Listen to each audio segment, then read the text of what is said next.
Protocol విషయంలో మందుల సామేలు చేసిన ఆరోపణలకు ఎమ్మెల్యే కోమటిరెడ్డి రాజగోపాల్ రెడ్డి కౌంటర్ ఇచ్చారు. తుంగతుర్తి నుంచి తప్పుడు వ్యక్తిని బరిలోకి దింపి గెలిపించానని, అందుకు కాంగ్రెస్ కార్యకర్తలకు క్షమాపణ చెబుతున్నానన్నారు. టికెట్ కోసం మందుల సామేలు తన ఇంటికి 100 సార్లు వచ్చారని గుర్తు చేశారు. మెంటల్ ఖరాబ్ అయ్యి మందుల సామేలు ఎంపీలు అయింది జ్ఞాపకం మర్చిపోయింది. ఆయన మంత్రికి మెంటల్ ఖరాబ్ అయింది. మెంటల్ ఖరాబ్ అయ్యి ఇక్కడ ఎమ్మెల్యేలు వేయడానికి పోయి ఆయన జ్ఞాపకం పాపం మర్చిపోయిండు.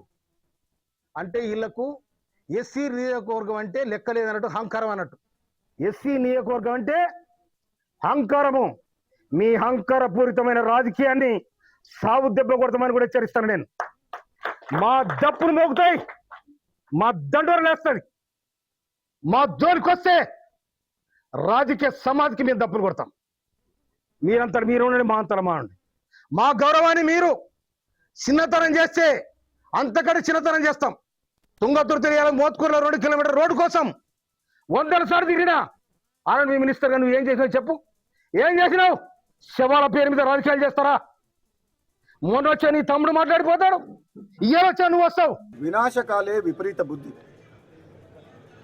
నాలాంటి వ్యక్తి నీకు టికెట్ ఇచ్చి గెలిపించిన వ్యక్తి గురించి నువ్వు మాట్లాడుతున్నావు అంటే ఇప్పుడు నీ గురించి నేను నీ విజ్ఞతకే వదిలేస్తున్నా. తుంగతుర్తిలో ఉన్న కాంగ్రెస్ పార్టీ కార్యకర్తలందరికీ ఒకటే మాట చెప్తున్నా.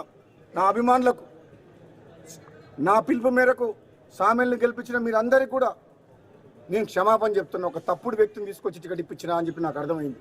మీకు క్షమాపణ చెప్తున్నా. ఈరోజు ఎవరైతే బాధపడుతున్నారో ఆ ఎమ్మెల్యే వల్ల వాళ్ళందరికీ నేను క్షమాపణ చెప్తున్నా.